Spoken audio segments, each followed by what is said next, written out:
Regularly scheduled meeting of the Elmhurst City Council. I'd ask everyone to rise and join me in the pledge of the flag. I pledge allegiance to the flag of the United States of America and to the republic for which it stands, one nation, under God, indivisible, with liberty and justice for all. Clerk Spencer, could you please call the roll to establish a quorum? Gutenkopf. Here. Deuter. Here. Dunn. Here. Leader. Here. Polumsky. Here.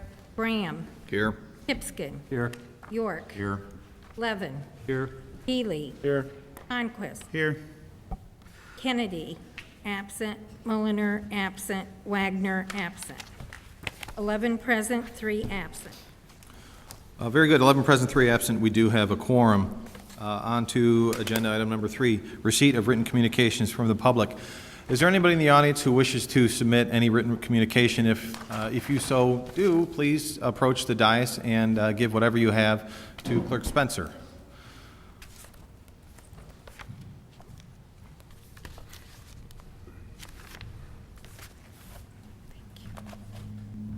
Okay, anybody else? Seeing none, we'll go on to agenda item number 4, public forum.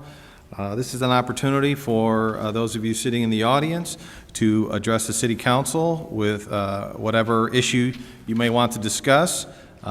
We ask that you address your comments to the City Council. You may or may not get an answer depending on how our conversation goes tonight, and we ask that out of respect for others and out of respect for the time that we have up here, that you keep your comments to 3 minutes.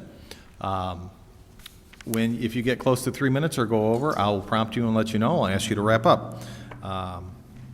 When you are recognized, we ask that you approach the microphone over there, state your name and address, and then your 3 minutes will begin. Clerk Spencer, is there anybody who signed up for public forum? Yes, Mr. Mayor. I'll start with Gilbert R. Fisher, 586 North Van Auken. Good evening. I'm Gilbert Fisher at 586 North Van Auken, and I am a very happy man. My wife was 78 years old, just went out and got herself a job, $9 an hour as a cashier.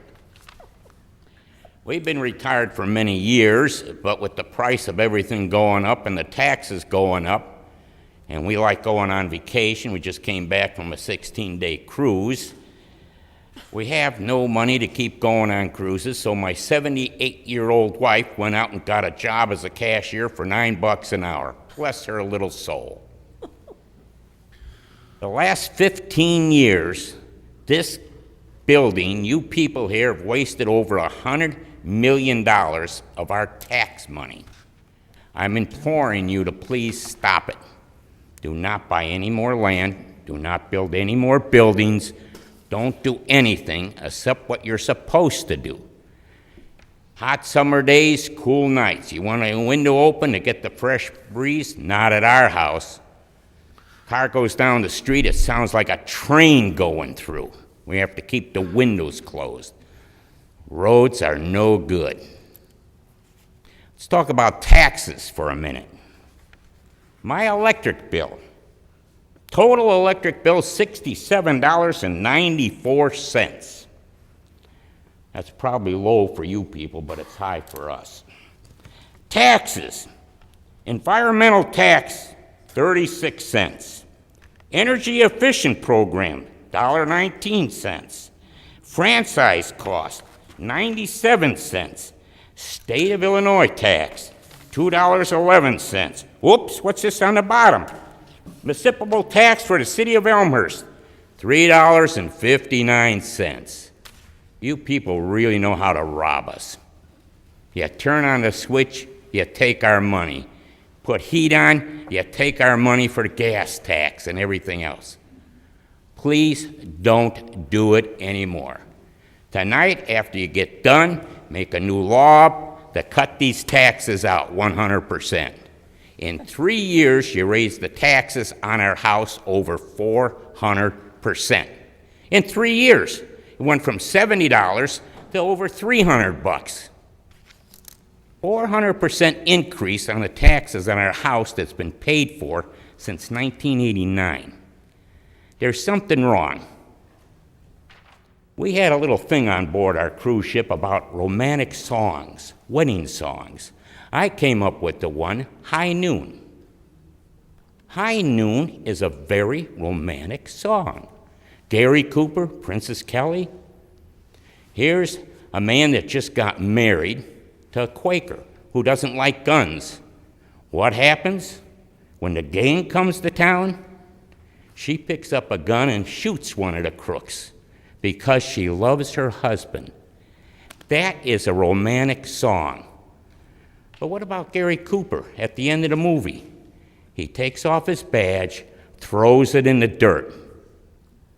That's what honest citizens have to do with our government. Throw it in the dirt and step on it. Thank you.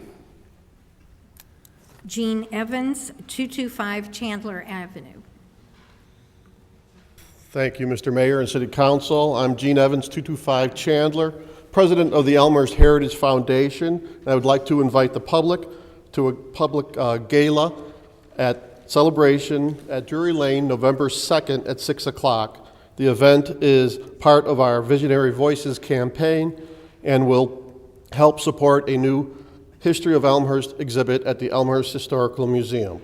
Further information is available at our website at elmhurstheritagefoundation.org. Thank you very much. Thank you. Bill Perry, 753 South Hawthorne. Hawthorne. Thank you. Hi, I'm Bill Perry, 753 South Hawthorne. Good evening, and thank you for taking comments. I am Bill Perry, and I've been a resident of Elmhurst for 13 years. I've seen this council and its committees allow some very questionable things since I've moved here. Approving the construction of a commercial building at York and Villette whose brick facade faces York Street, and allowing banks to proliferate like rabbits. And although I'm a first-generation Elmhurst resident, whose opinion may not matter as much as storied families of Elmhurst, when I read about the proposed required installation of holding tanks in new residential construction, I felt I needed to say something to help prevent another questionable decision going forward. The required installation of these holding tanks will do nothing to fix the storm sewer problem. According to Dr. Burke's report at page 54 and 55, although the more frequent, higher intensity storm events do result in a 202% increase in water flow rates and a 100% increase in runoff on them, the existing storm sewers are capable of handling these storm events. But in the 100-year storm events, such as that we saw in 2010, new construction does not have a significant impact overall given the other storm sewer system issues facing Elmhurst. Thus, based on Dr. Burke's own report, the push for installation of holding tanks in the backyards of new construction is a dog and pony show that does nothing to alleviate the problem. It seems holding tanks proposal is intended to say to existing Elmhurst residents, hey, we're addressing the problem, when in reality, it does not address the problem at all. Thus, I urge this council and this committees to act like the leaders we elected and implement Dr. Burke's primary recommendations. Fix, update, and upgrade the existing storm system.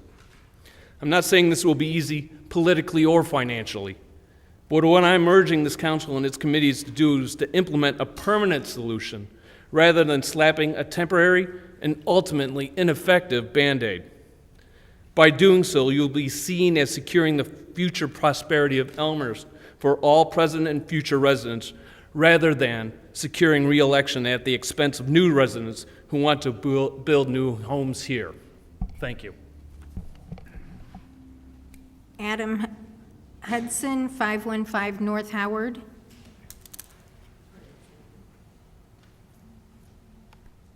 Good evening.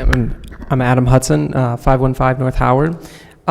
This past year, my wife and I just moved into the area with my children and several elderly relatives. And after we moved in, we found out about a petition that was being filed for a sidewalk on our block. This is SSA 16 on the east side of Howard from Lake Street, frontage road to Armitage. After we found out about this, we voted no because we didn't want to pay anything more than what we had already just paid, and we hadn't heard anything about it up to that point.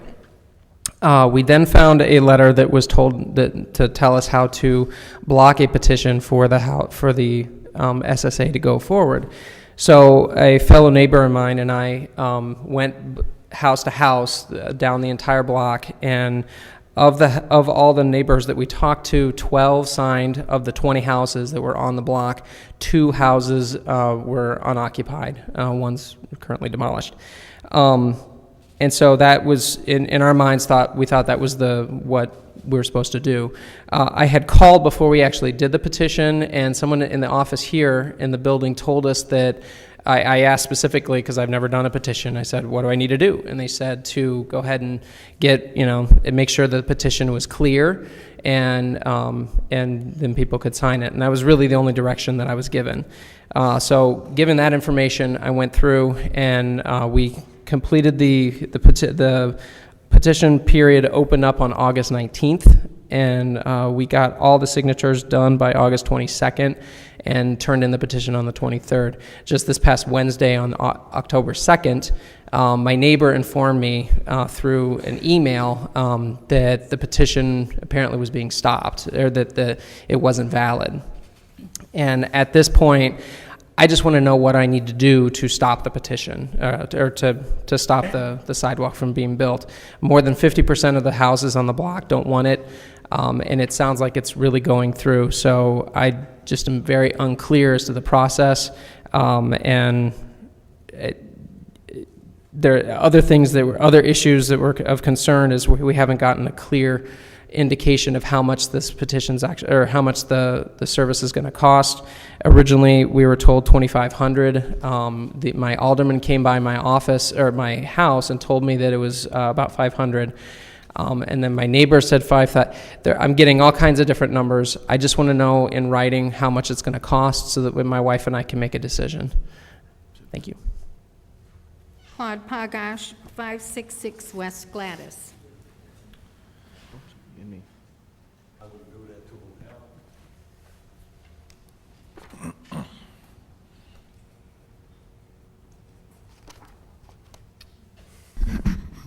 Claude Poggich, 566 West Gladys. I haven't been around since the last meeting, but it was rather interesting. Mr. Regan comes in and says, you all should vote yes.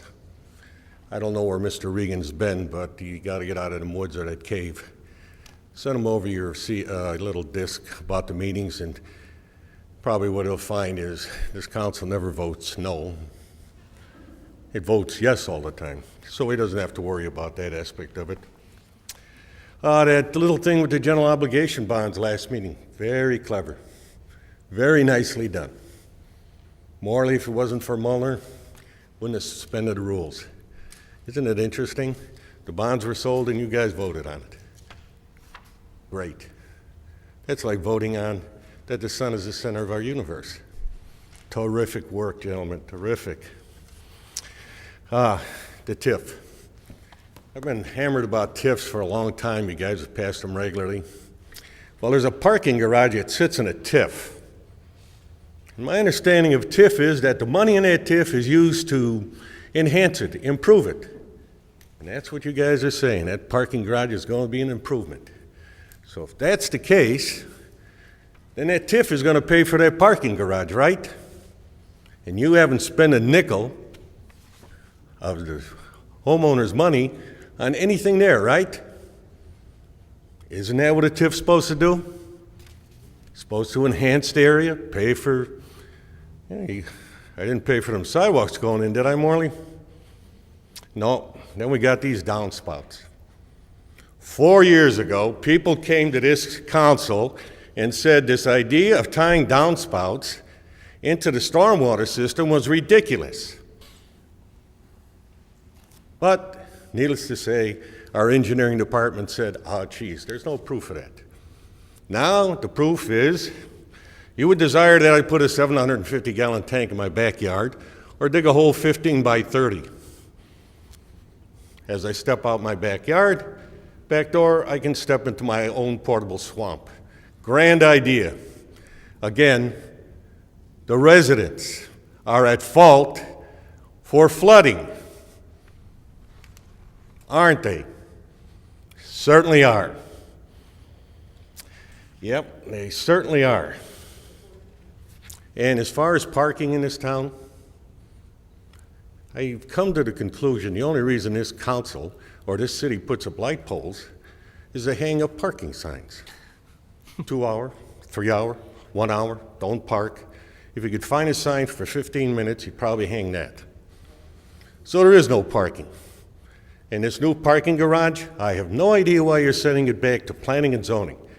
If you read their meeting, it says, the idea of a 6-story parking garage does not exist. It won't work, it doesn't fit, it'll add traffic to the area and cause more problems than it solves.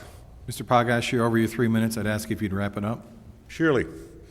What I'm saying is, if you're going to build that parking garage, don't sell any more general obligation bonds. Use the money out of the TIF. That's what it's for. Don't hang the public every time you want something done. Rose Showalter, 486 North Howard.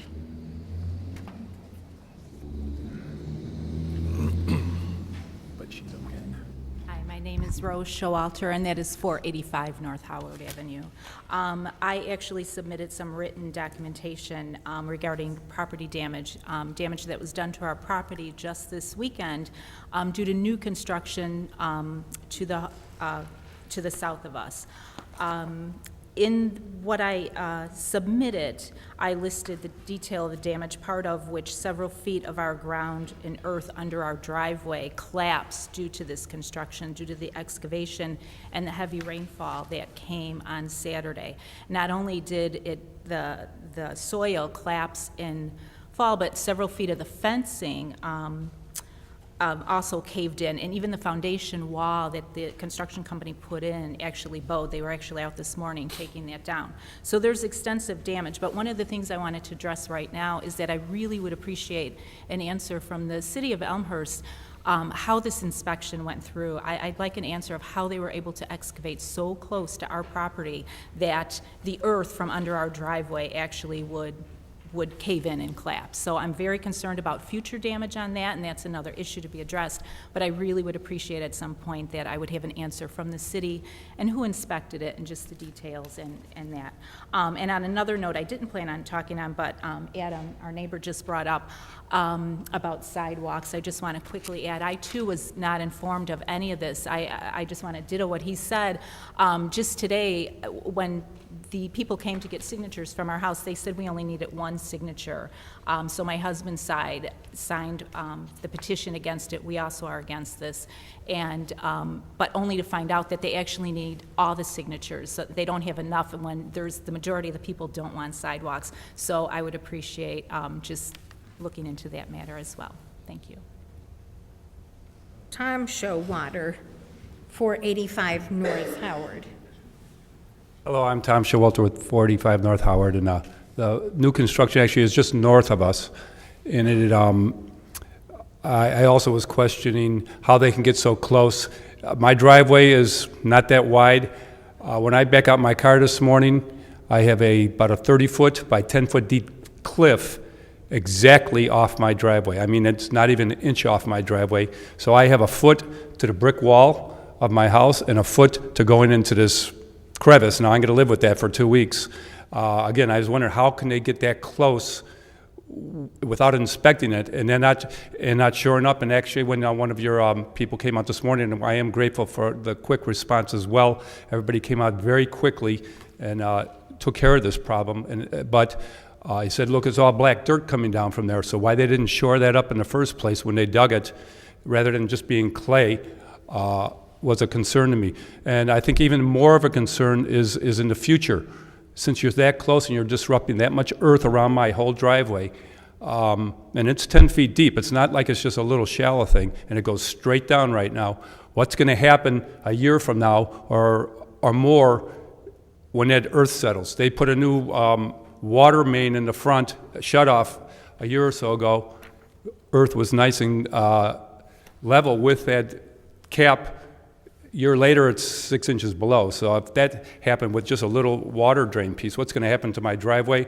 And I just want the city's support, because the contractor told me, or the builder told me, yes, we will take care of all this, but I want some type of insurance that a year or so down the road, when everything settles, that you'll stand behind me and making sure I get something in writing that says if it fails, they will be responsible for it. So I'm just really looking out for my property. I've been there 23 years, and I really feel this is an intrusion. I know they're building these big houses, but I mean, if I would challenge anybody to try to back up my driveway right now and feel comfortable about it. It's really scary. So thank you very much. David Reginelli, 129 Pine. Dave Reginelli, 129 Pine Street. Pine Street flooded again on Saturday. Very quickly, about 2 hours into the storm, my front lawn, the water was about halfway up my front lawn. If it went on another hour, we would have had the same situation as April. I don't know what 100-year storm it was on Saturday. Maybe it was a 100-year storm. Maybe it was a 50-year storm. I don't know. But it's rain. The kinds of rains that we can expect are creating these problems. It all goes back to it all goes back to the tie-in of the new construction of the roof drains into our storm sewer system that was not designed for it. That's the core of the problem. And all of this talk about, new construction, basins, that's not going to solve anything on Pine Street, because that's just incremental. So there's the talk with the Park District. Their strategy is to tell you to buy the hospital property so they can put a park in the hospital property, and then they'll give you Golden Meadows for a retention pond, I know, for our neighborhood. These are unworkable solutions. We need a pragmatic approach to this. I hope when you're looking for the new public works manager, you're looking for somebody with a lot of experience in this area, as opposed to what we had in Mike and Borchert before him. This was their policy that got us into this trouble, and they're both gone, so we can move on. But we need somebody with experience. I know Elmhurst is friendly to the builders. That's great. I like new construction, but it shouldn't come at the expense of a handful of us, maybe 10% of the population, that has to deal with all that runoff. My neighborhood is the detention pond. It's the detention pond for the watershed, the greater watershed where we live. And if on the hospital property we put up 50 more houses, you can put all the 7,000-gallon on-site detention. It's not going to alleviate the problem. We have to do something with the existing construction. Or we can spend hundreds and hundreds of millions of dollars on upgrading our infrastructure. But we can't live like this. A Saturday morning started off as a normal day for us. When it started raining, my son was going crazy upstairs saying, it's going to flood, it's going to flood. No, it's not going to flood, it'll be okay. Sure enough, he was right. And we all spring into action. We have like a Pine Street kit, and a lot of people have moved into our block. Maybe they didn't know, but they're getting educated. They got educated on Saturday. So in 4 years that we've been complaining, I don't see anything that's been accomplished, not a thing. In fact, we've gone the wrong direction with some of the votes here. Please do something about it. These are your priorities. Not buying more property, spending more taxpayer money, as some of the other people have talked about. It's fixing basic infrastructure, so this is a place we can live and not worry all the time. Thank you. Tamara Brenner, 137 North Caroline.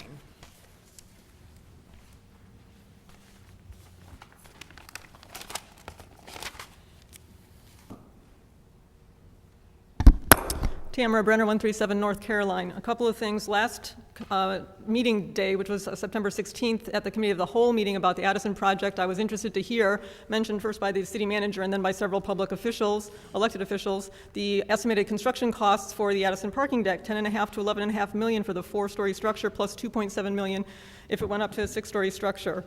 I wanted to understand how these numbers were derived, and so I sent a FOIA request to the city a couple days after that meeting.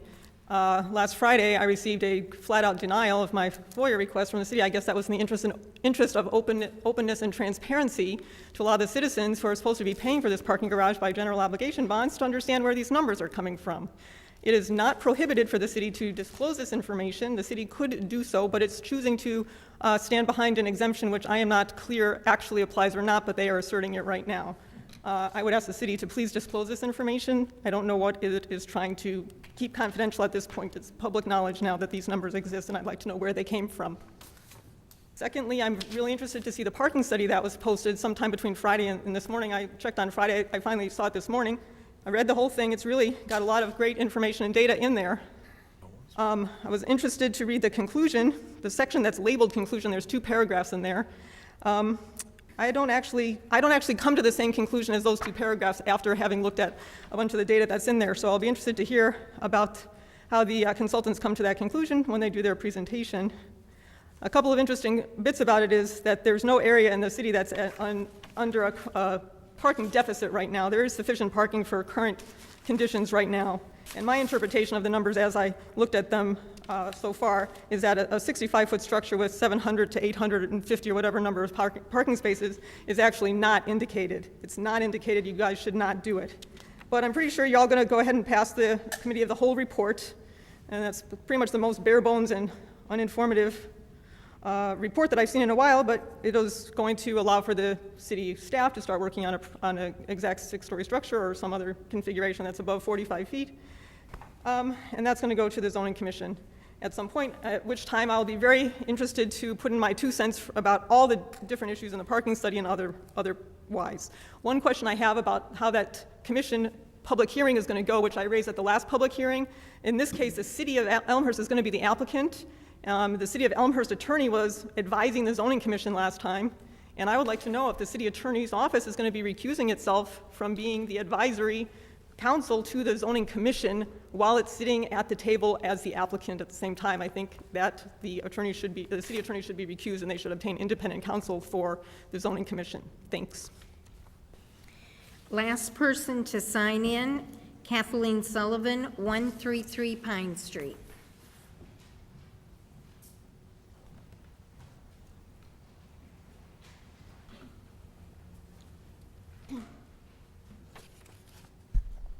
Kathleen Sullivan, 133 Pine Street.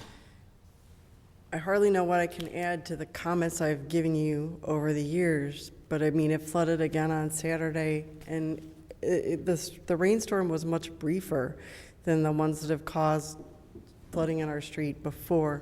So it was very worrisome and troublesome, and we were probably minutes away from it entering the houses to significant levels again.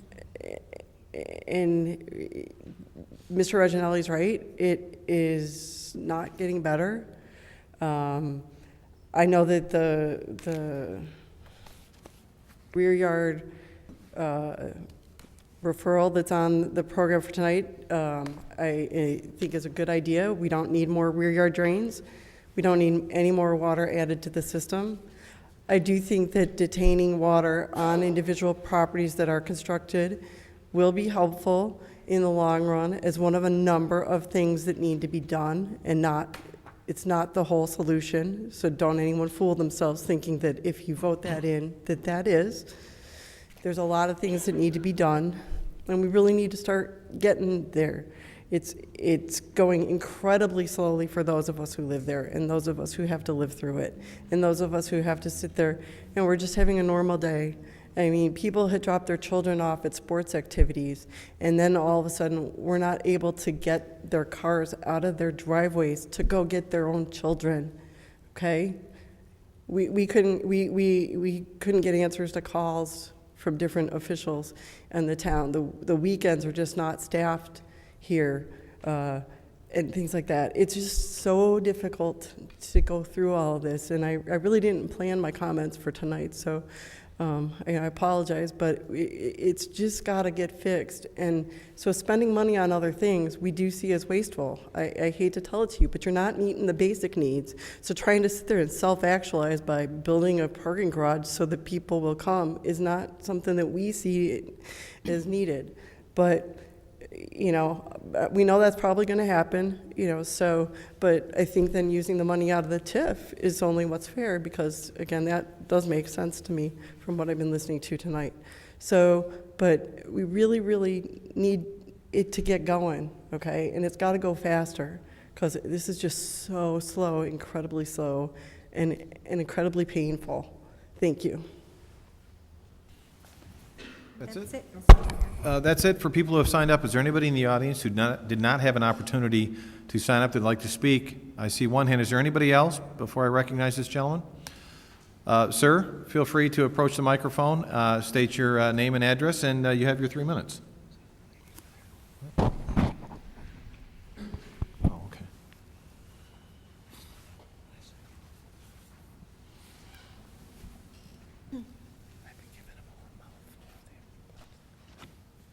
Mike Killian, 481 North Howard. I'll be brief. I came here in April and asked about downspout water going into the yards instead of the storm sewer.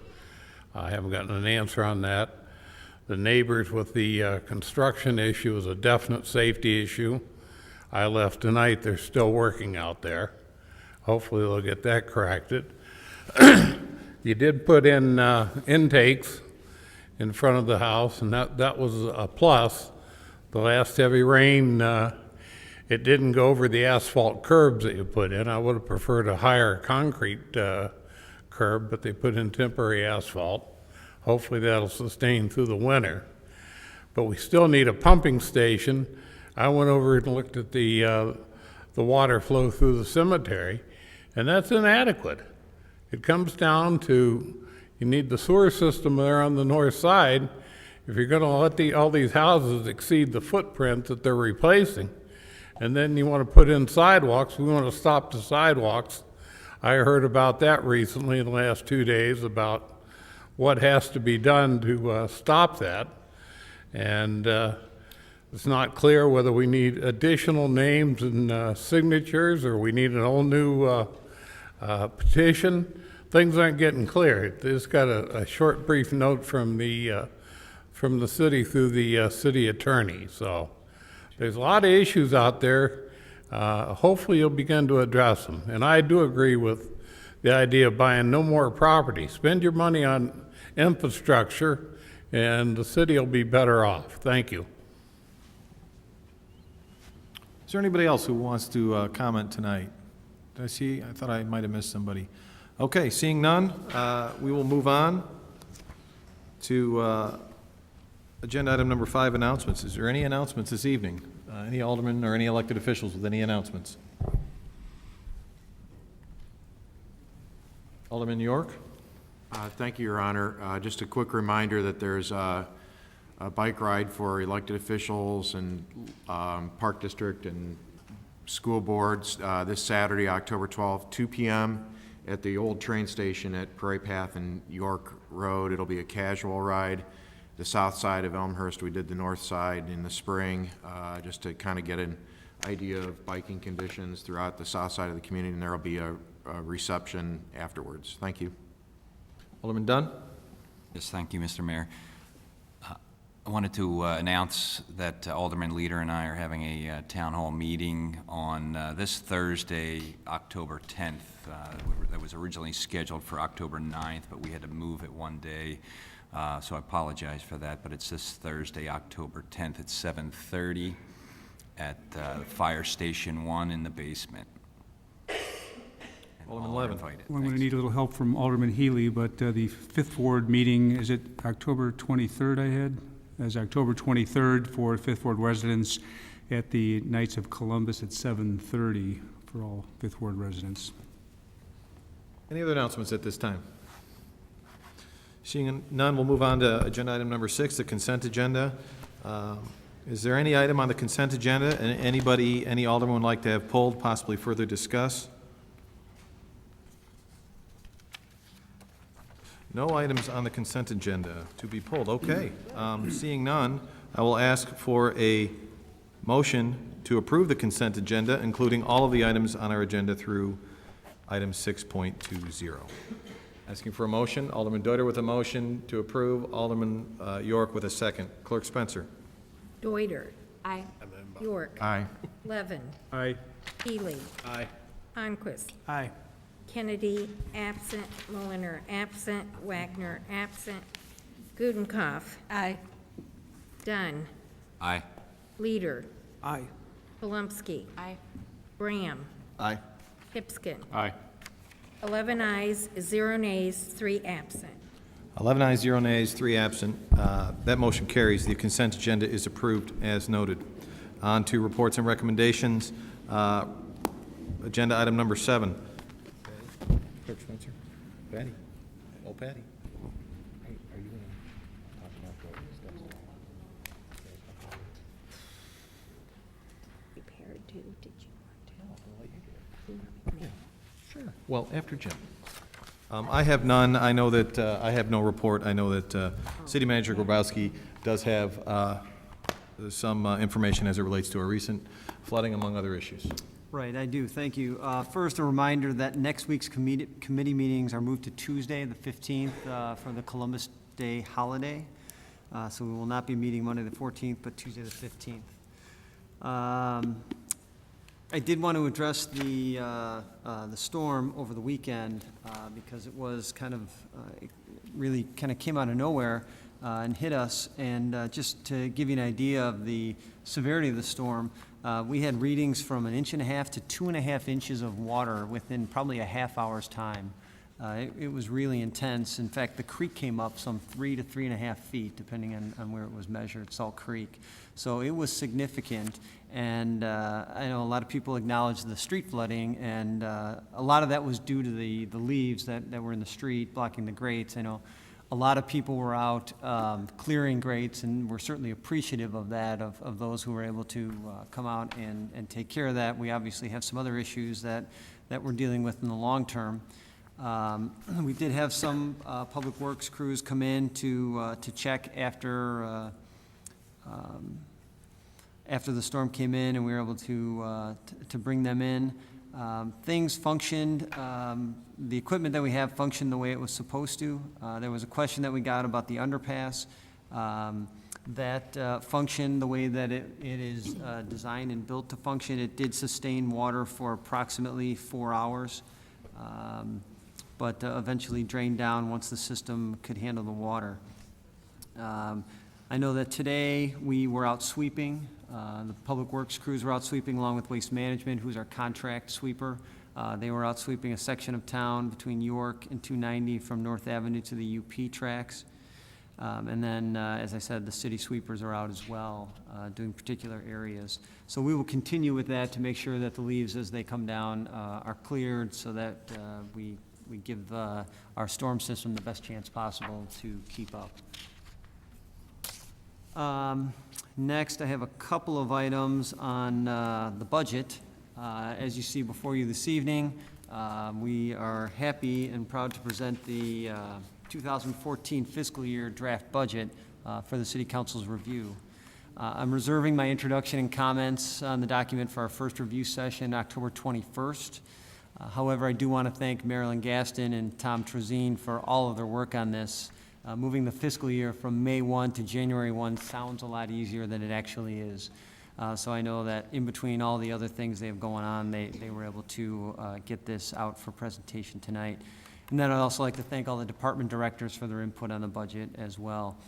Between now and the 21st, I would ask that each of you review the document, and as always, should you have questions or would like to sit down and review it with any of us, please don't hesitate. We will then begin reviewing the document on the 21st and continue successive meetings after that. So that's the schedule. And then I would be remiss if I didn't say congratulations to the Finance Department, because we were notified late last week that they and the city received the GFOA Budget Award for the 2013 document. And that is 7 years consecutive that we've received that. So I send my appreciation to Marilyn and Tom for putting together that quality document. That's all I have. Any other reports or recommendations from elected officials? Clerk Spencer. And I'm a little taken back and unprepared, but I think I could give my sentiments pretty well. The mayor has asked me to inform everyone that if you didn't have the opportunity to see on Sunday, September 29th, around 1 o'clock in the afternoon, the city of Elmhurst literally turned pink from Berteau campus, the old hospital, to the new hospital campus.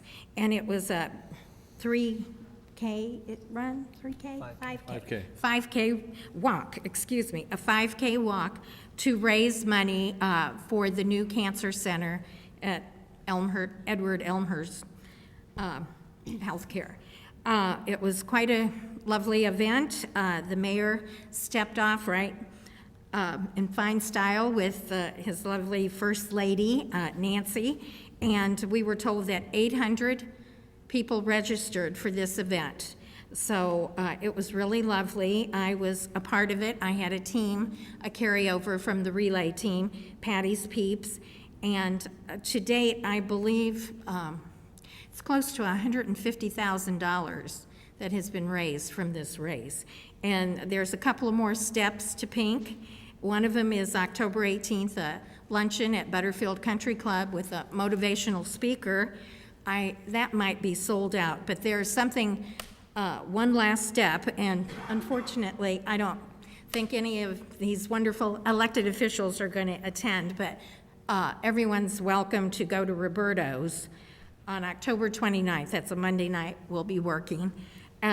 Celebrity bartending, and they have a big night planned with a raffle. I believe it starts around 5:30, so they hope to raise a few more $1,000 there. So I'd like to thank all of you that participated. And I was part of the committee, and on behalf of the two co-chairs, Christina Morrissey and Danielle Acapole, we thank you, and the Cancer Center is due to open for business, I believe, on November 18th, 2013. Thank you, Mayor. Thank you, Clerk Spencer. Alderman Brand.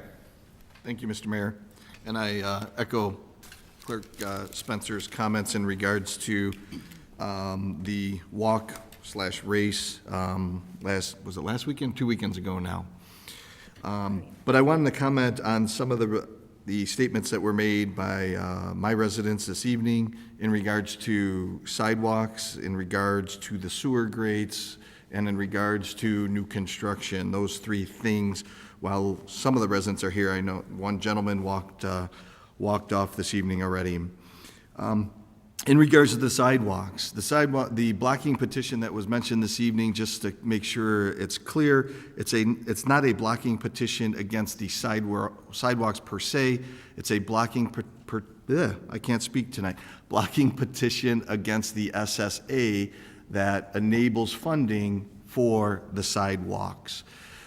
That blocking petition, I don't know if there's state or federal requirements, but SSA requirements, it does, in order to block that SSA from going forward, it does take signatures from individuals that are electors as well as owners of record of the property. For this particular instance, the petition that was initially filed with the city of Elmhurst, the owners of record was short 4 signatures, and for electors, it was short 8 signatures. They have until October 18th to resubmit, as far as my understanding, and that notification went out on October 2nd to the individual who was driving that petition. So that's I wanted to touch on in regards to the sidewalks/SSA that goes hand in hand for Howard Avenue. In regards to the sewer grates that were installed on Howard Avenue, the asphalt patching that was mentioned by Mr. Killen tonight is a temporary patch. That will be done, I don't know an exact, and maybe the city manager can chime in or the director of public works can chime in, but before winter sets in. So we do it once a year to pretty much get quantity. All the concrete patching should be done before winter sets in. I know I have seen markings in the street for various areas that need concrete patching. There is one other issue that now I can't remember exactly what I wanted to speak to. New construction. In regards to the new construction, I was at that site. Rose gave me a call, and it is very scary. It is something that I think we need to consider tightening our current building code possibly, because no exaggeration whatsoever, pretty much the dirt in some areas have pretty much washed away from that rain underneath their driveway, and that's something I wouldn't want to see. I do understand that there's a 5-foot side yard variance, but maybe we need to take a closer look as a council of having something of how much they can excavate to prevent this from happening in the future, because it is very, very scary on how much did wash away on that rain, even though that rain was short and powerful for the distance, for the time frame that it was. But I will be more than willing to look into something further for that. And I believe that is it for this evening. Thank you. Anyone else at this time? No other reports and recommendations. We'll go on to 7.3. It was a presentation regarding a parking study with regard to the Central Business District. And I know folks from Housel Levine are here. Assistant City Manager Kopp. What? Oh, you're going to introduce them. Okay, sorry. City Manager Grabowski. Thank you. At our last discussion of the Addison LLC project, the council directed staff to have a parking study of the Central Business District and its relation to a new parking structure completed. We already had Housel Levine and Gawalt Hamilton under contract for the North York TIF, and so we talked with them about this project. They were able to complete the project, and they were certainly able to turn it around in a very short time frame, and we're appreciative of that. They are here this evening to present the study and results, and so I'd like to introduce Kelly Connolly, Tim Doran, both of Gawalt Hamilton, and Dan Gardner of Housel Levine, and turn it over to Tim for the presentation. Good evening, Mr. Mayor, members of the City Council. For the record, my name is Tim Doran. I'm Director of Transportation Planning for Gawalt Hamilton Associates. I'm accompanied by Kelly Connolly on my right. She was on my left. Kelly's the engineer that worked with me on the project, and then obviously Dan Gardner from Housel Levine Associates. And it was an important kind of component, putting two components together: land use, projected land use, and obviously parking demand, supply and demand. If I may, I'd like to just start out by telling you some of the objectives of the study, because there were a lot of objectives, but there was 5 key objectives, and that was certainly to identify key redevelopment sites within the village, or within the city, excuse me, all within the study area, as we'll get into in a little bit. And I know there's some interest, as the study area is a little bigger than the C4 zoning district, but not much, and it was just logical expansion of that. Summarize existing public parking supply and demand. Now, the city, over the years, past years, many years, has done a really good job, I think, of collecting data on parking supply and demand, both at public. Our study focused on public parking, public meaning on-street public spaces, garage public spaces, including Metra. So those are the public spaces. Private lots were not included in this analysis. And then this is really important: employment of the use of industry standards and best practices. As we took the aggregate numbers and started paring them down to getting to some semblance of reality, there are certain industry standards that we use, like shared parking, I'll talk about in a little bit, and effective supplies. And these were all used because, and we've done a number of parking studies in CBDs before, they're all used because one of the things we certainly don't want to do is make a recommendation to you to overbuild or underbuild, because parking is very important. It's also very, it can be very expensive. It's obvious to us that you've invested a lot in your downtown. Again, Kelly and I do a lot of downtown studies with Dan and his team at Housel, and yours is very active. And so you've made a very concerted effort to use standards and employ parking, and to provide ample parking for commercial uses in the downtown. Then we wanted to estimate future needs. I just talked a little bit about that. I won't repeat myself.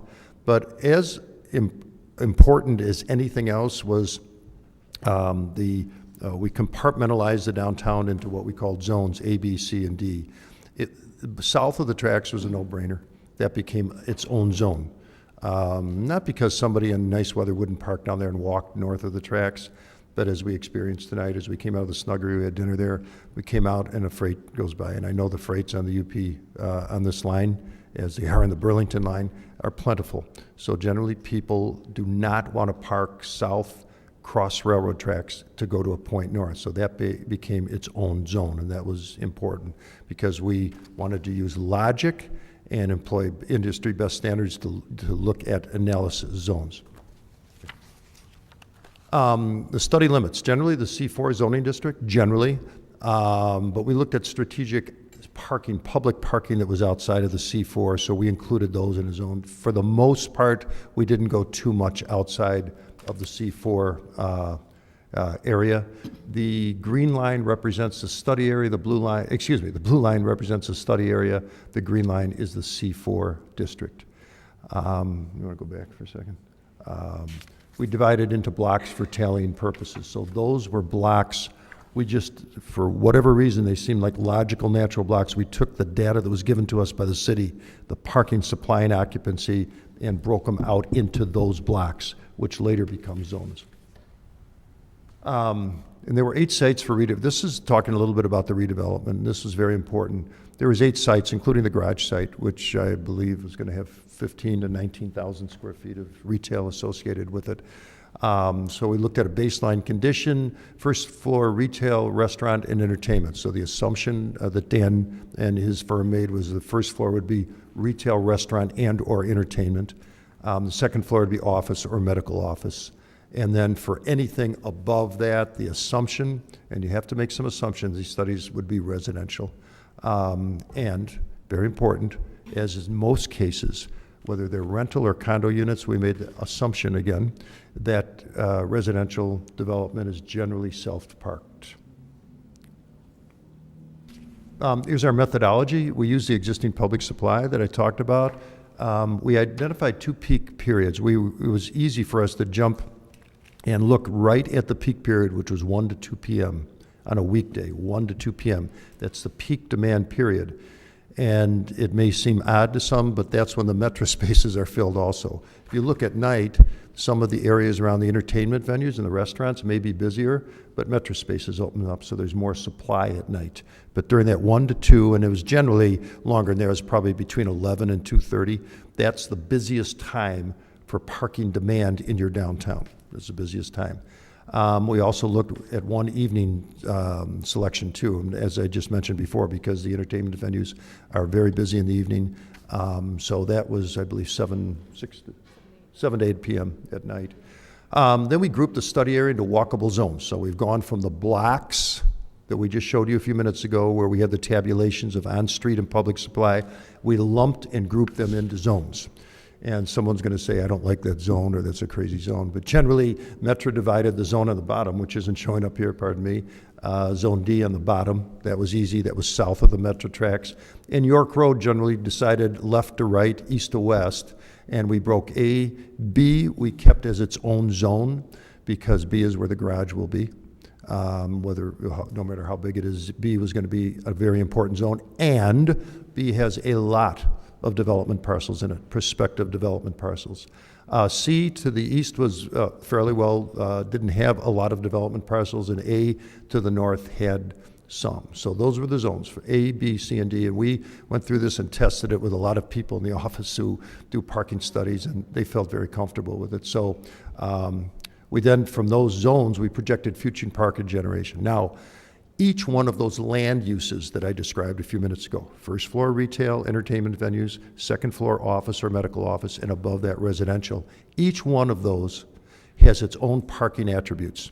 And those are standards in the industry. You can find them in a number of books, but basically we use the Urban Land Institute and the Institute of Transportation Engineers. And we understand the difference between suburban, and Kelly and I do a lot of work in the city of Chicago. It's a whole different dynamic.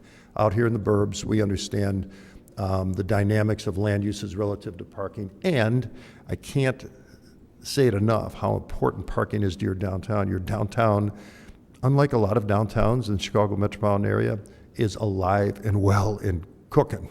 And a lot of that has to do with your 3 parking garages, your plentiful metro spaces, which open up at night, and your good control of on-street spaces. So it seems to be well organized. We're happy to hear that you want to keep it that way, and you're looking to the future to see what needs to be done. We then projected future parking generation based on those standards by land use, and using recognized best practices. Then we did two things. We are out here with a number. We pared it down by what we call level of service, and that is a standard. Just like A, B, C, D, the proximity to the parking garage, which is ground zero in Zone B. The parking garage is ground zero. The proximity to that garage has a certain characteristic as to how many people will park there and walk 400 feet, how many people will park there and walk 800 feet, and how many people will park there and walk nearly a quarter mile, 1,200 feet. So that was an industry best standard we applied. So we took the macro number, pared it down by virtue of how many people would park in that new garage and walk to the areas of choice in the downtown. In addition to that, we pared it down another time, and we employed what you call shared parking, and I think many of you are familiar with that. And that is when you have a mix of uses in a downtown, you're essentially one big shopping center. When you have a mix of uses in a downtown, they don't all peak at the same time. So restaurants peak, as we know, at noontime, and they peak in the evening. Office peaks at a different time. Residential peaks at night, and it's empty during the day. So we looked at that and subjected the level of service number then to a shared parking number and came to an even smaller number. And we made the assumption that residential was to be self-parked. Just to put things in perspective, you have 2,033 space parking supply in the lots, garages, and on-street in the downtown, in the study area, which is a little bit bigger than the C4 district. Peaked at 1 to 2, with the entire district is 73% occupied. That is not the busy zones, but the entire district, the entire area. Also looked at 7 to 8 at night, which is only 38% occupied. Why? Because all the metro spaces open up, so there's bigger supply in the downtown. And then we did a breakdown by the zones that I talked about before. New parking generation, redevelopment, shared parking, I talked about this. I don't need to talk about it again, but that fourth bullet there is the demand factors based on a walking radius level of service. The chart on the bottom shows the level of service A, B, C, the walking radius that people will walk comfortably from point zero, ground zero, which would be your parking garage. In other words, how many people would park there and feel comfortable walking 400 feet? How many people would park there and feel comfortable walking 800 feet? How many people would then walk a quarter of a mile, 13, that's 1,200 feet, not quite a quarter of a mile. Where does these numbers come from? They're industry standards. They're done by a number of sources. Institute of Transportation, I think we got this from Urban Land Institute, ULI, who did numbers of surveys of people in downtown areas. Here's kind of the results. The 1 to 2 p.m. time period. Now, I think this is the bottom line. This is where you're making your decisions now. Zone B, which is ground zero, it's where the parking garage would be located, and also the largest prospective redevelopment area zone, has a deficit of 612 parking spaces. A deficit of 612 parking spaces. That's in Zone B. All around the downtown, the entire study area has a deficit of 408 parking spaces. That's at 1 to 2 p.m. time period with redevelopment thrown in to the mix. The parking demand now plus the redevelopment that's been pared down into those numbers. The parking garage located in Zone B, each floor above retail will have the ability to park approximately 120 spaces.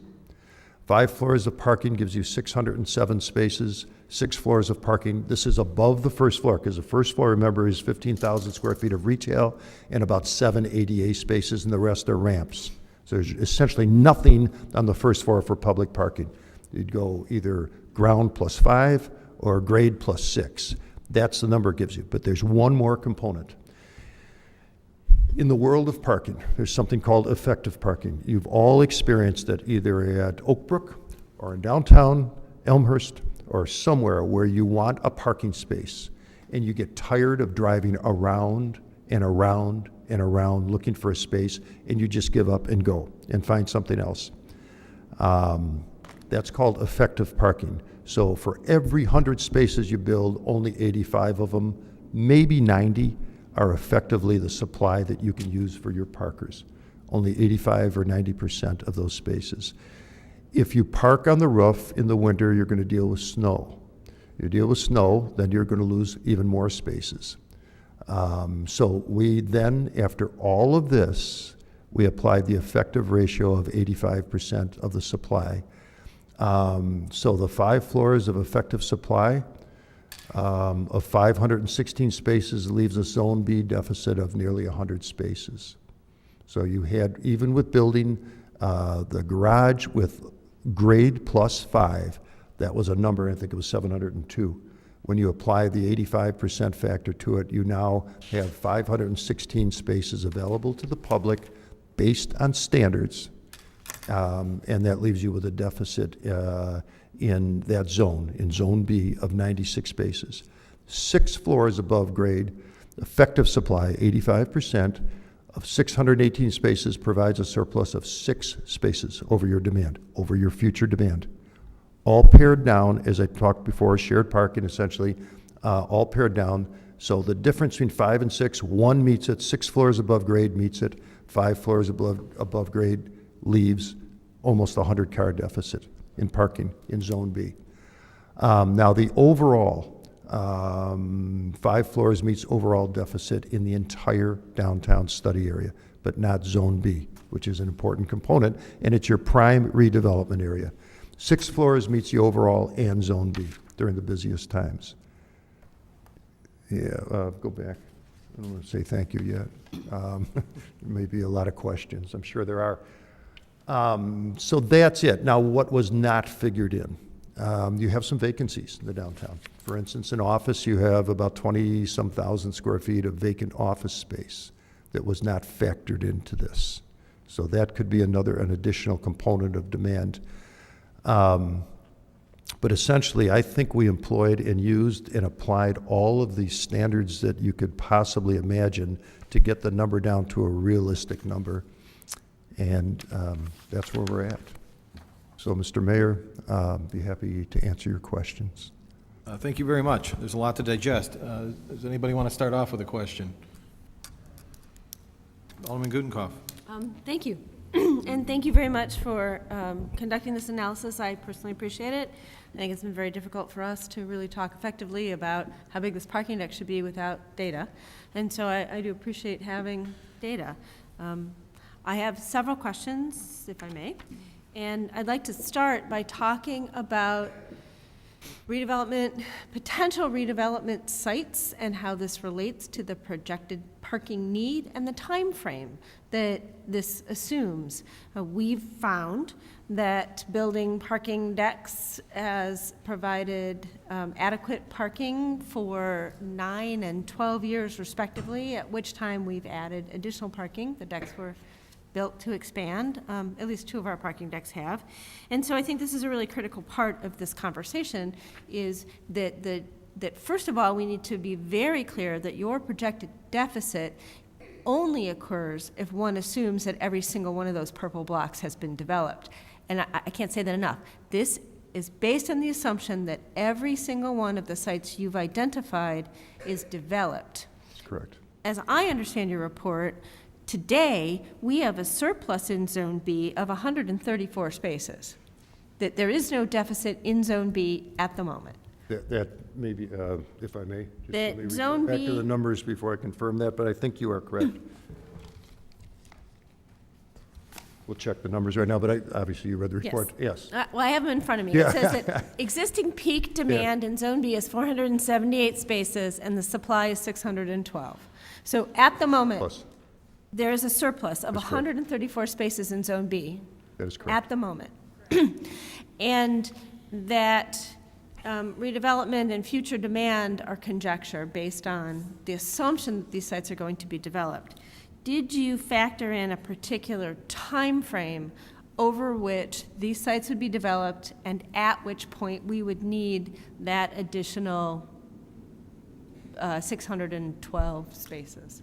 The report is the end product, assuming that they're all developed. It's the end Yes, product. but at what point in time would we need all of that parking? I'm gonna bounce that question, hand it off to Dan Gardner from Housing Levine, because he Thank did the land use analysis. Right. The assumption is it's not a time frame or a phasing. It's a stabilization of build-out. Obviously, at this time, there's no way to project when the market dynamics would be such that everything would build out at the same time. It's going to be phased, but at which time it's at full build-out, there isn't an exact date for that. But the analysis relative to estimating the parking demand was to look at what would be the capacity, the need for a aggregate number of spaces within the study area. So you've made no assumptions about 5 years from now, 10 years from now, 12 years from now, what we think is going to happen. We've had no conversations with developers who are eager to build out these spots. We're just applying some metrics based on some standards of if these spaces became restaurants, if these spaces became retail, if these spaces became residential, then we might need this much parking because we've identified spots that are potentially underutilized. The assumption is that these sites will be developed at some point in time obviously at a phased development pace, and you plan today for what that capacity will be in the future. And we've done such a good job of planning for parking that it's been 9 and 12 years respectively in the other parking decks before we needed to add that capacity, and that happened as build-out happened. So I appreciate that, and of course you can't predict the future. Sure. But I do think this is a really key point, that this is based on some general assumptions with no magic ball that tells us when this is going to happen. Wish I had one. Thank you. Alderman Polomsky. Thank you, Mr. Mayor. Thank you for the report. It's very helpful. I do think it is based on assumptions, but I also think that's what we need to do. I think we can also assume that if we don't have additional parking, then these areas will not develop. So I think we need to carefully take a look at what could happen and what can we do to ensure that we see some growth in our downtown area and some redevelopment. We are being asked to take a look at what may be, and I think that this study is helpful. And I do know you can't say exactly who wants to move in or what type of use we'll see, but it's very helpful. It's a lot to take a look at, and it'll be helpful in our decision. So thank you. Alderman Levin. I'm not as concerned about the timing because I know you can't add spaces like you add some sort of commodity. We have to build what we need. But the question I have is, there's a demand that is calculated. You look at 8 different sites, and then in site 1 it says it would be a restaurant, site 2 is retail, site 3 is a restaurant bar, one's a entertainment venue. Are these, I'm trying to get to the underlying assumption of how you calculate, because if you assume that several of these sites are going to be restaurant/bar versus retail, then you might need 3 times more parking. So are these sites actual, I guess let me put it this way, how did you decide what use to assign to these sites? And it's a real good question. There's no development program that's been done per se for looking at these sites. It's really to make some assumptions as to what could go there. The analysis is fairly conservative in that your retail uses are going to generate less parking than your restaurant uses. If you look at, just going back to a study that was recently done for the city, the Tracy Cross study for the Hahn Street Initiative, did a summary of the total amount of mix of businesses within the city center. That showed about a 40% mix of retail, restaurant versus retail. About 40% of the establishments were restaurant-based versus retail types of uses. The analysis that was assigned here looks at about 36% restaurant versus retail. So it's erring on the side of being conservative. The assumption is also made that these sites will be parked off-site. The parking, with the exception of maybe a little bit of loading area, would be accommodated off-site. So looking at that and then assigning a ratio of restaurant and retail uses, obviously there's no development program for any of these sites. The numbers you see and the types of uses and the categories that are assigned to each site is for analytical purposes. So look at it more in the aggregate than in the specific site as far as looking at the 12,000 here, 19,000 here. That's certainly a way that it could develop. It could develop in some mix of uses. There could be 4,000 square feet of restaurant and 8,000 square feet of retail. But in the aggregate, we're looking at about this coming to that same total, which is about 36, or looking at, third of restaurant versus retail uses. So it's just looking at the specific sites, what might that site accommodate from a type of mix of uses that you might find in an area, and then assigning a square footage to that site. So are these 8 sites the 8 sites that are available for development, or are we just taking 8 sites and assigning a use? These were 8 sites that we were asked to look at from a development standpoint. All right. And so basically what you're saying is if you look at these sites, it doesn't matter how you mixed it up. If you take the total square footage, you could just calculate it at 36% being restaurant and the rest being retail and come up with the same. Right, and some variation of that. So you don't want to get fixated, pigeonholed into saying this site is going to be, because it's not a development plan. It's to come up with an estimate to inform the process of deciding the policy decision for the parking deck. Okay, that's the only question I have for now. Thank you. Right, thank you. Alderman Bram, then I'll go to Alderman Healy. Thank you, Mr. Mayor. Actually, Alderman Gutenkopf and Alderman Levin asked most of my questions in regards to assumptions that were made for this analysis, as well as, who selected these sites. It sounds like the city steered you guys in the direction of what sites to utilize, because quite honestly, this was the first time I saw what we would like as a city to be redeveloped, so it was enlightening to me. Just 2 questions are remaining. One of which, why was the study area expanded past C4, the C4 boundaries? Yeah, there was a couple of reasons. First of all, there was some parking areas beyond the C4 boundary that we thought should be included into it. And it just seemed logical. There was natural groupings of blocks that didn't just end at the C4 boundary, so we went a little bit further to the north. It's obvious from, north of a certain area where Palmer in the downtown along York isn't as intense as south of that. But we expanded further to the north. And there's very few areas. Can you go to that slide, Kelly, that shows the difference between the C4 and the zoning districts? That's it. So blue is the analysis area, the study area. Green is the C4. As you can see, in most places except to the north, it's almost the same, almost exactly the same as the C4. Okay, a follow-up to that would be, the reason why I ask is because I'd have to go back, I'm not sure now, but Cottage Hill, one of the site number 8 on Cottage Hill, isn't an expansion. I don't know if it expanded the C4 or not, but Cottage Hill is an additional site that you propose as a redevelopment site, including retail and second floor medical office space. So that was kind of where I was going with that question. I wanted to understand the rationale of why C4 wasn't utilized alone, but it was the boundaries were expanded for this study. The other question I had, let me see here, the assumptions.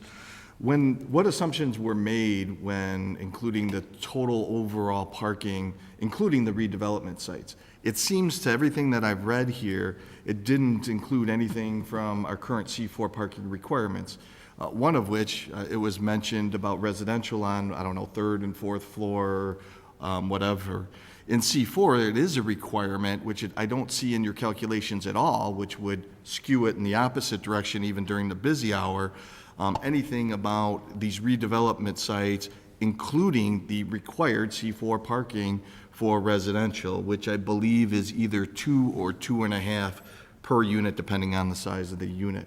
So was that not included? And if so, why wasn't included? Because it wasn't in the report itself. Yeah, it wasn't included in the public supply and demand. I believe your C4 zoning requirements, correct me if I'm wrong, require parking for residential, but it's private parking, privately owned parking, not public parking. So what we did is just look at the public areas that would be available to a shopper, a diner, an office, someone going to visit someone in an office, not privately owned parking. The other thing I want to emphasize is the sites we're showing there, the 8 sites, including the garage, are potential redevelopment. I think it's important. I think you just struck on that chord. It's potential. It doesn't mean they will redevelop, their potential. So it's a conservative number. But we all know what happens, you know. But, you know, by the way, I should mention too that the data that the city gave us was very good, very thorough. We took the 2 years, 2012 and 2013, and did our analysis on those most recent years. Now, someone could argue that going back to 2002, 2004, that the demand would even be more, that we're just coming out of, or we're just in a phase of recovery now for retail. So it could be even a little bit higher than what we, so 3 things there. Number 1, the development sites are potential development sites that are probably will redevelop over time. And I won't get into any specific land uses, but I think you all know them that, you know, probably don't fit well there in the downtown. And number 2, that what you asked about residential, it's required, the C4, but it's private residential. Sure. So that was not included in public spaces. And number 3, that we're analyzing 2012 and 2013 data, which may be, the demand may not be what it was in 2004, 2005. I sympathize with you. I know a lot of villages and cities have to go through this. I mean, you're putting all this into a big cement mixer and trying to come out with what's the right number. Somebody asked before about, well, we built 4 stories, 5 stories, and whatever, and we can always add a story on. You know, there's an old rule of thumb, it's whatever you go up, and it's 25,000 a space, but sometimes when you go up after you've built, the disruption factor to businesses and so on is not pretty. And I've seen that happen also. I would agree with that. I mean, I think we've done a good job with being able to expand our current parking garages, and as your report mentioned, I think you gave the city of Elmhurst some kudos on being better than most communities. Without a doubt. So we appreciate that, and we struggle with this all the time.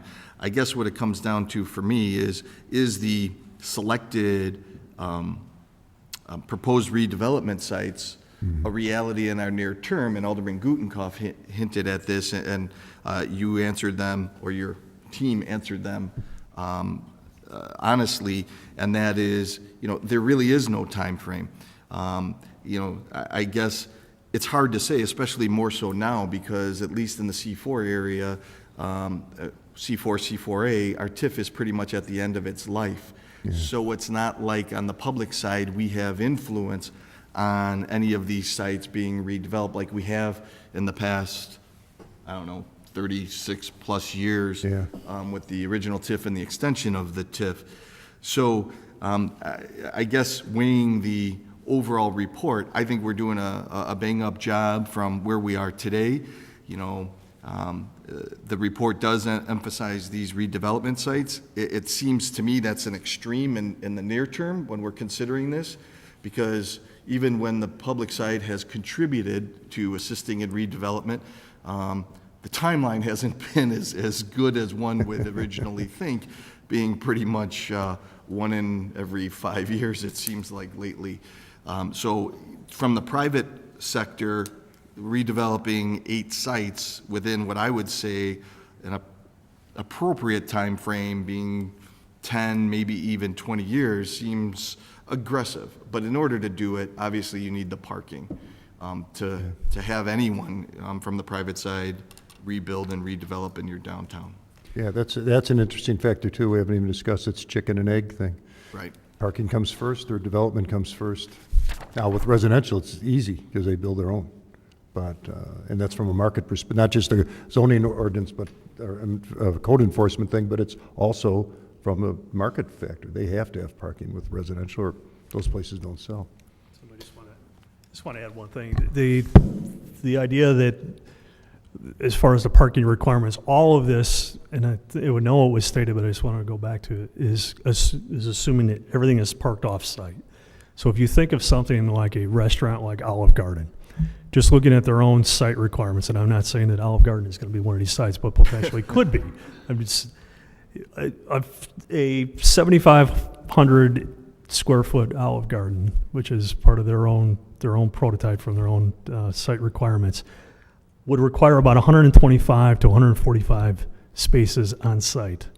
So think of putting that down, and if you do park some of the types of uses that we're talking about here into downtown, if they were self-park, whether by parking requirements or site requirements within a commercial corridor, you would have a lot of parking surface lots interspersed within your downtown. So that's part of one of the things that goes into this thought process and is contemplated in doing this in the off-site parking, is so that you don't have Roosevelt Road or North Avenue within your downtown. You want to have that walkable, cohesive street wall that creates that environment. And that's a big part of what goes into the thought process here. The other part is the idea that while understanding the issues and what you're wrestling with, there are some developers and tenants that will be looking in advance of having that parking availability before considering the idea of locating to a location. So the parking can be a proactive measure in terms of economic development. I would agree. I guess it would just be on how far do we take that, and again, the chicken and the egg, but I would agree. How far do you go to make sure that you have parking for 20, 30, 40, 50 years out?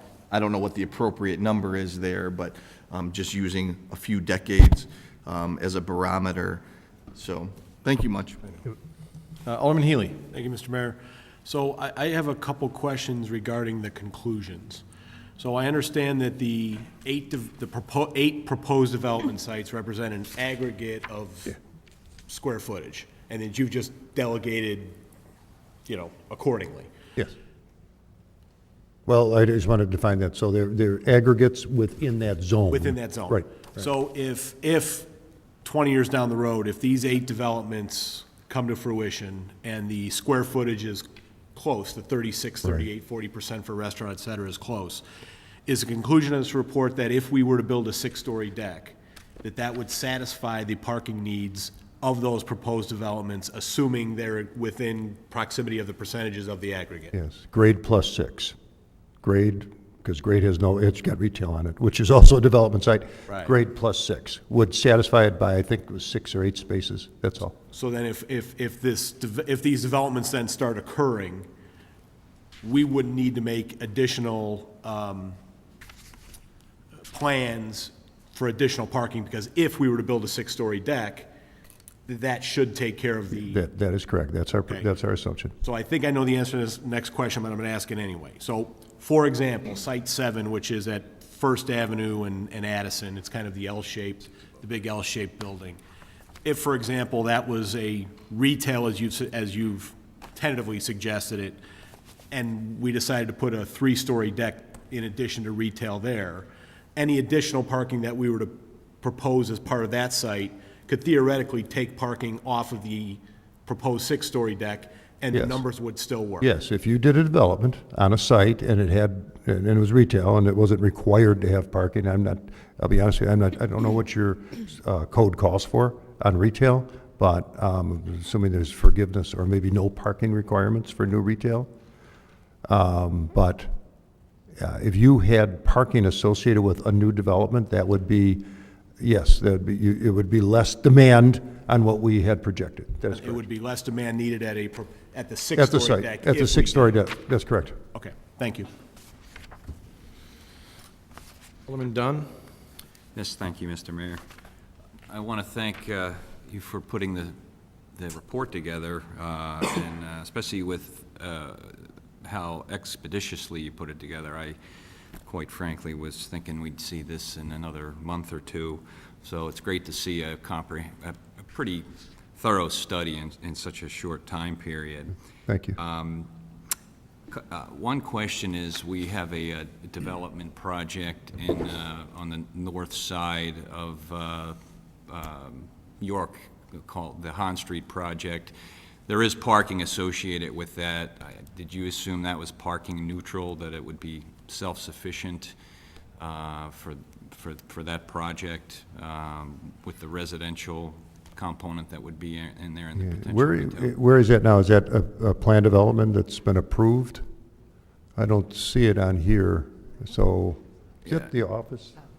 Not part of the analysis. It was not part of the analysis. What's that? It's above our zone. It's not even. Mm-hmm. Okay, so it's out of your It's out of the zone. equation. It's out of the supply and it's out of the demand. Gotcha, okay.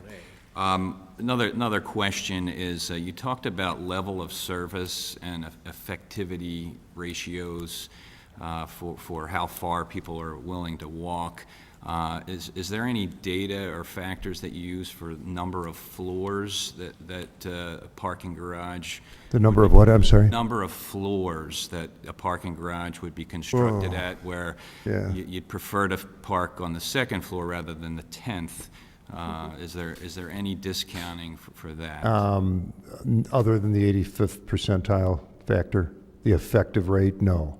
I mean, we did not evaluate it that way. I suppose if I dug into the archives of the Eno Foundation or something somewhere, somebody's done a study.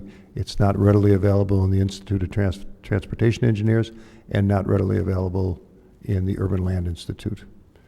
And actually there was an Eno Foundation, I know that's a strange word, but they do a lot of parking studies, and we use that also, and we didn't see anything in there.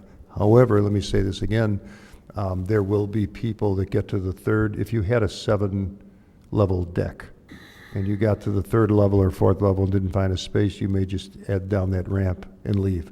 And that would be part of the effective ratio of the 85th percentile or 15% unusable spaces. So accordingly we reduce the supply by 15%. Rather than increase the demand by 1.15, we reduce the supply by 15%, saying that they were essentially unusable. And I don't know how the deck would be laid out, whether there'd be parking on the roof. If there is, then in the winter you have some issues with snow. So you're going to lose a lot of spaces by pushing snow over to the corner. Alderman Deuter? Thank you, Mayor. Could you put the slide back to where it shows the development sites? Yeah. I have a question related to that.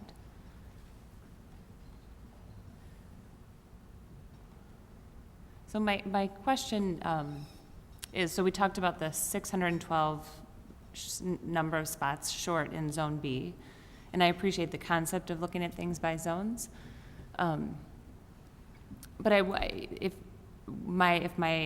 to check my understanding.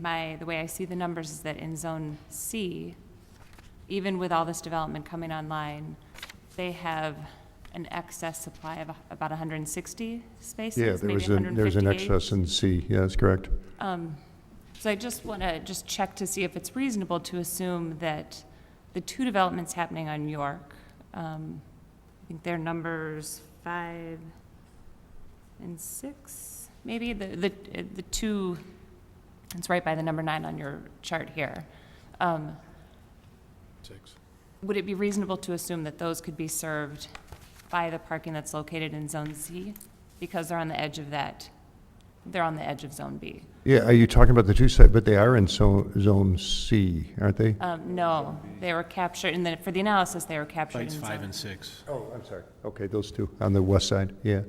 That is correct. They could. So, which I think And they could, no matter where I draw the line, I can find something out like That's that. right. But remember, a lot of it has to do where the parking's located. So Right. that's where that level of service comes in. Right. By industry standards, anything over 400 feet, 85% of the people who use the facility. If it goes to 800, it drops in half.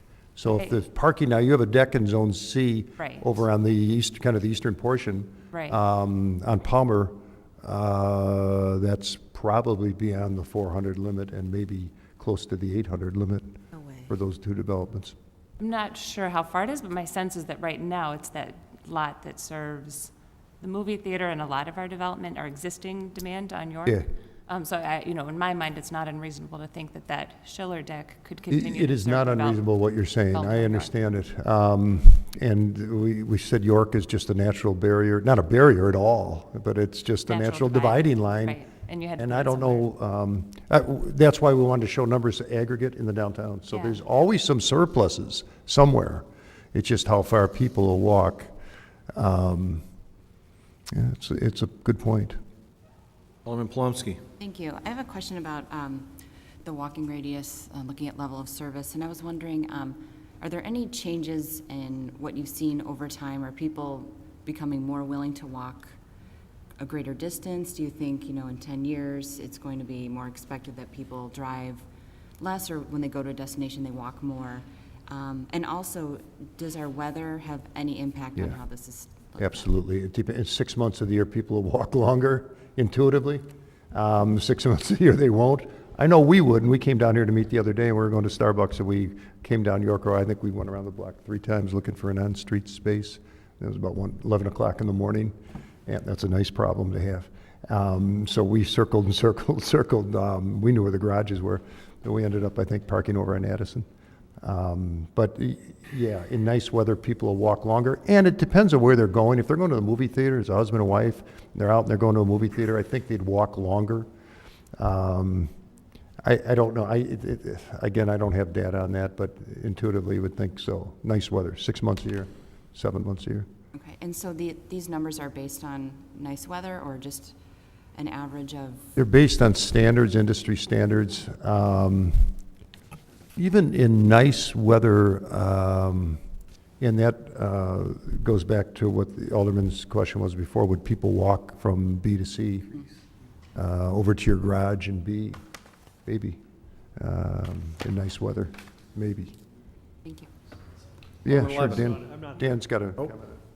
I'm not trying to step into the parking analysis, that's not my piece of it, but a big part of what influences that is the trip, is the surrounding environment. So when you have a gap, you could have a very friendly 1,000-foot trip and a very unfriendly 200-foot trip, and it's going to impact how people feel about that walk from point A to point B. So we did a study for PACE of looking at, what was the trip. It wasn't so much about the surrounding area around the bus stops as it was of that trip generation from point of origin to point of destination, of how people felt about getting to those points. So an example like this, where you have a parking deck, if that trip from point to point is going past built environment of stores and friendly environment at a nice streetscape, it's going to be a whole lot different in influencing people's decisions as opposed to vacant lots and a lot of surface parking and just a very unfriendly environment. So that factors in, what weather aside, as to how people generate that trip. Alderman Levin, you had a question. Thank you. You have there's a table A1, and it has sort of right behind your zone analysis. I don't know if it's up there, but it's attached to your report, and it's the part that makes you put your reading glasses on right after it's pretty small. Exhibit 4. It says Table A1, and it has 2012-2013 average calculations. Yep, that's this one. Yeah, at the bottom it has, there's the Zone B total and starts going to Zone C. Mm-hmm. And I just want to make sure I understand what the data is there, because I see Schiller Deck is there 3 times. And can you tell me a little bit, before I ask a question, why we have it 3 different things and what this chart means? Because some of it's pretty intuitive, but this one I wasn't sure I understood. Yeah, I think I can answer that question. The data that the city gave us was divided up by the type of space that each of those areas were in the deck. So the reason you see Schiller 3 different times is because a portion of that was reserved employee, or a portion was Metra. Whatever that, I can't tell you off the top of my head what those divisions were, but we just kept the same layout as the data that the city gave us. So the total for Schiller Deck should be the total of Schiller Deck. Okay, and so approximately a third of the space that's available in that zone is really right in that deck, maybe more.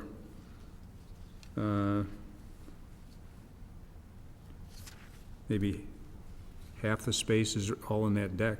Yeah, I think it's 300 spaces.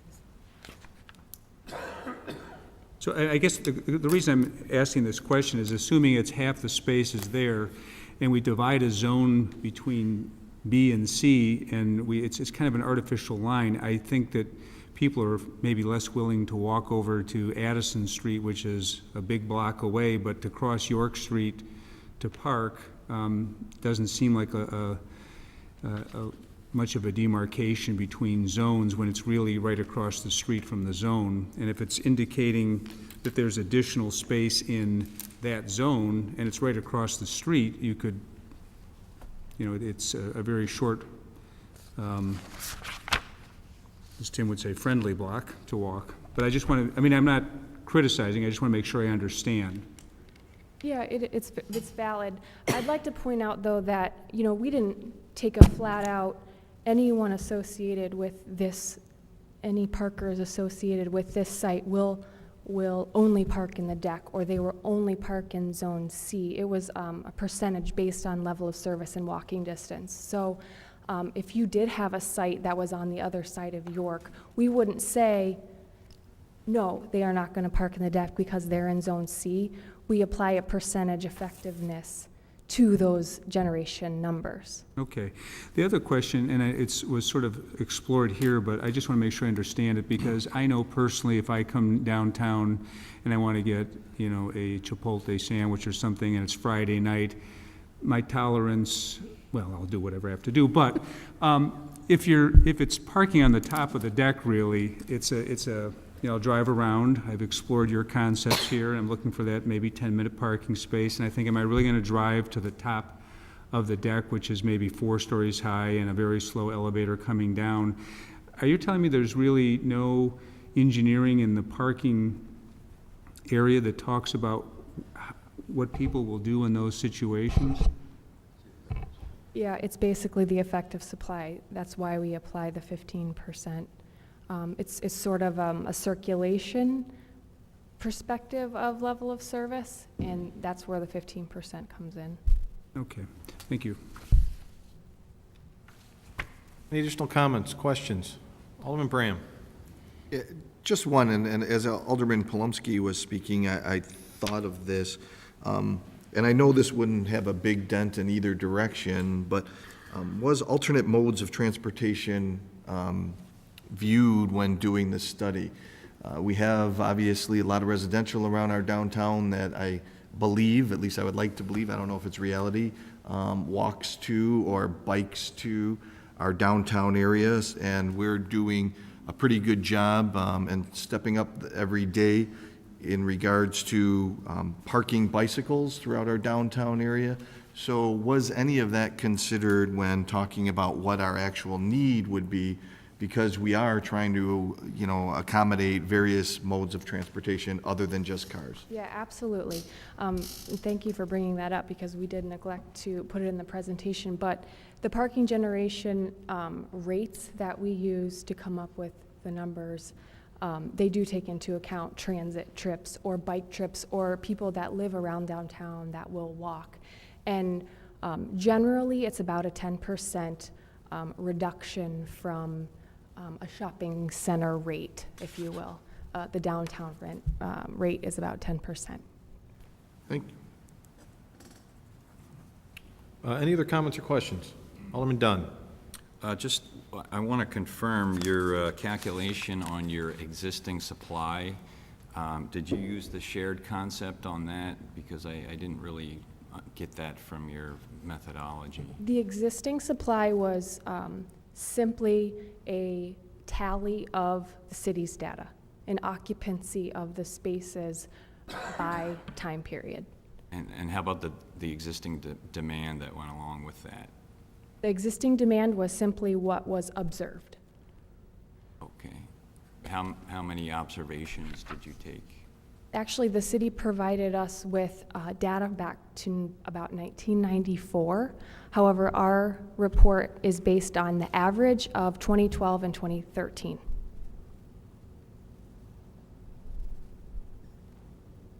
Any other comments before we let these folks go? Alderman Gutenkopf. Thank you, Mr. Mayor. I just want to make sure I understand, because I had two different kinds of questions getting at the same thing, and I just want to make sure that I understand the number calculation. And I'm going back to those two, Site 5 and 6, those two proposed redevelopment sites on York Road and their proximity to the Schiller parking deck. So I think it would have been helpful for me to see a 400-foot circle from the Schiller parking deck, which doesn't show up on this aerial because it's covered over by the white block that says site number 6 in it. So it's right there. It's less than 400 feet from those two spots. So in your proposed demand calculation for B, how do you account for the fact that that's close? Now, and I think you answered the question, but I just want to make sure that I understand that it's really factored into this. The way that was calculated was, so for sites 5 and 6, the way the sites along York, our assumption was that because of their proximity to the proposed deck, that the level of service that was applied was anything generated by customers. 85% would use the new deck. Okay, so if you were to draw overlapping concentric circles and ignore the York Road sort of artificial divider, would that change dramatically your percentage assumption? It would probably drop to the column that you see in level B, which is approximately half. So because of that overlap, so the demand number of spaces that would be going to the Addison Street deck would drop to roughly... For those two sites only. Because that's going to change then the proposed deficit, and... It would change the bottom line that was the 612 spaces, correct. And I think that would be an important thing for us to know. Is that possible for us to find that information out? I do think that you can't ignore the presence of the Schiller deck and the surplus of parking in that area when you're factoring in kind of what we're looking at for the proposed garage. Well, that's valid. But what you would also have to look at the occupancy of the Schiller deck as well, which I can't find quickly. I can pull out maybe rather quickly.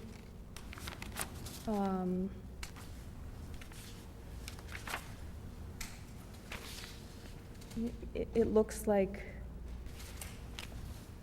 during our peak hour, it's extremely well utilized. Like maybe upwards of 91% even, in which case there wouldn't be many spaces available, empty spaces to be used by those sites. During that 1 to 2 o'clock time frame. Correct. Okay, any additional comments or questions?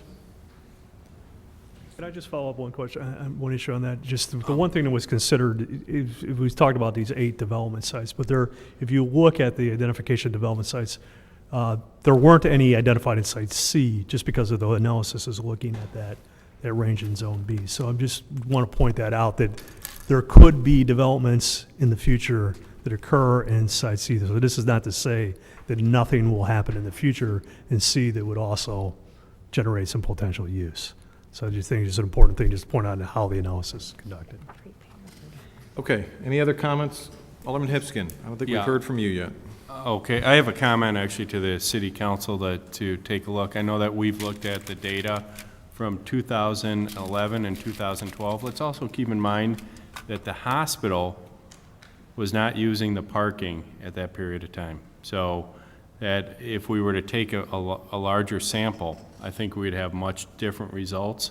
The hospital's not coming back there, but let's remember that for a long time, the hospital put a lot of pressure on parking downtown. It's something to really take a look at, and we don't know what that future site's gonna,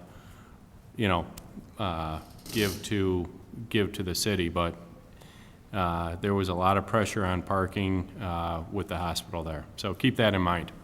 Okay, thank you very much. With that, I'll thank everybody, thank the gentleman for their hard work and Thank you, lady Mayor. for your hard work. We appreciate you taking the time to answer all of our questions. Thank you very much. It's a pleasure. Thank you. And we'll take it under consideration. Thank you very much. On to committee reports. These are committee of the whole reports. I think we're all aware, directly related to what we just discussed. Agenda item 8.1. Clerk Spencer, if you could please read the recommendation. Therefore, the Committee of the Whole recommends that the City Council authorize city staff to apply for and the Zoning and Planning Commission to hold a public hearing on request for a variation to loading berth requirements to allow for the construction of a mixed-use parking/retail structure. Signed by Stephen M. Morley, Marty Deuter, Bob Dunn, Norman Leader, Danny Polumsky, Stephen Hipskin, Kevin L. York, Scott M. Levin, Chris Healy, Michael Honquist, Jim Kennedy, Mark A. Mulliner, and Patrick Wagner. Unsigned by Diane Gutenkopf, Michael J. Bram. Thank you, Clerk Spencer. I'd ask for a motion to approve the recommendation as written. Alderman Healy with a motion, Alderman Honquist with a second. Any comments? Was that a It was a yes, a definitive wave. Alderman Gutenkopf? Oh, I just want to reiterate the fact that I think all deliveries should be off-street, and that by going to the zoning commission with a request that we not have any capacity for off-street deliveries in this building is a serious planning mistake that we will regret. And that requiring deliveries, since we don't know what kind of retail is going to be in there, we don't know what kind of deliveries it's going to get, I really don't think that we should be blocking pedestrians, parking, and traffic flow by parking big trucks in the middle of the street to load for the building that we haven't yet built. Thank you. Alderman Brand? Yeah, I don't want to reiterate everything that we talked about last time on this topic. I'll just say that I agree with Alderman Gutenkopf. Safety to me is to protect what's on Addison in this instance, and I think any type of loading area would be beneficial. Improve on where we are today compared to allowing what we have today, which is pretty much no loading berth. Thanks. Very good. Any other comments? Seeing no comments, I'll ask Clerk Spencer to please call the roll. Healy. Aye. Honquist. Aye. Kennedy, absent. Mulliner, absent. Wagner, absent. Gutenkopf. Nope. Deuter. Aye. Dunn. Aye. Leader. Aye. Polumsky. Aye. Bram. No. Hipskin. Aye. York. Aye. Levin. Aye. Looks like 9 ayes, 2 nays, and 3 absent. It's 3, yes. 9 ayes, 2 nays. That motion carries. Point of order, Mr. Mayor? Yes. I should have actually raised this point of order before. Just looking at the report, I just want some clarification. The report actually has committee of the whole, and it's submitted by the full city council, including yourself. Is that? Yeah, Can I get clarification if that's appropriate in this case? it is technically, the report of a committee is made up, technically is any committee made up of members of the city council, including, in this case, the mayor for the committee of the whole. Does that make sense? So it's a committee report, and as I was a part of the committee, it's appropriate for me to be on the committee report, but I won't be voting on it in this case. Does that help? Thank you. Yeah, the reason why I asked the question, because you wouldn't be voting on either of these topics, but you signed the report, so. It's appropriate, as I was a participating member of the Committee of the Whole, to sign the report. Thank you for that clarification. Okay, that report passes. On to agenda item 8.1. Clerk Spencer, if you could read the recommendation. 8.2. Ah, yes, let's read 8.2. Therefore, the Committee of the Whole recommends that the City Council authorize city staff to apply for and the Zoning and Planning Commission to hold a public hearing on a request for conditional use for height and associated variations for setback to allow the construction of a mixed-use parking/retail structure, signed by Stephen M. Morley, Bob Dunn, Norman Leader, Danny Polumsky, Stephen Hipskin, Michael Honquist, Jim Kennedy, Mark A. Mulliner, Patrick Wagner, and unsigned by Diane Gutenkopf, Marty Deuter, Michael J. Bram, Kevin L. York, Scott M. Levin, and Chris Healy. Okay, I need a motion to approve the recommendation as read. To put it on the floor, Alderman Honquist with the motion, Alderman Hipskin with a second. Any comments? Alderman Levin. Yes, Mayor. Alderman Dunn, Alderman Polumsky, and I would like to ask that this be deferred, debate on this item be deferred until the next meeting is permitted by rules to allow us to consider the information we've received tonight to make sure there's a more fully attended council. Okay, just a point of clarification. This is allowed under Section 2.06 regarding reports of committee at the request of any two aldermen. I appreciate that you have spoken for either two aldermen, but I will ask if either Alderman Dunn or Alderman Polumsky wants to just give me a wave or. I think it's at least two, but I needed to have security here. Any two, but who's counting? Alderman Dunn, do you second do you that second? motion? Yes. According to our city code, it's actually not debatable. The committee report will be discussed at our next committee meeting. Sorry, the committee report will be discussed at the next council meeting, and I'm pulling up my calendar. Mr. Mayor, point of Which is order the while you're 21st. looking at that, the calendar, does that ordinance apply for committee of the whole as well as our subcommittees? It applies to any committee report out of the committee, out of a committee. So yes, to answer your question, it does apply to a committee of the whole report. No more debate on that. We will move discussion of this report on to October 21st. That having been said, we will go on to other business. 9.1. Is there any other business at this time? Yes, I forgot to mention during my report, which I did not give, the communications committee that I asked, that I pulled together with 2 members of the city council, 2 members of the school board, and 2 members of the park board, had their first meeting. I did talk a little bit about, with Alderman Kennedy about it. I think has he been nominated the official chair of that meeting? I believe he is. Alderman Kennedy's not here, but he said it was a productive meeting. It was a good first start, and I don't have a date out of him yet, but he said they will be meeting again shortly. Any other business? Seeing none, I'll ask for a motion to adjourn. Alderman York with Alderman Hipskin. All in favor? Aye. Opposed? Hearing none, we're adjourned. Thank you.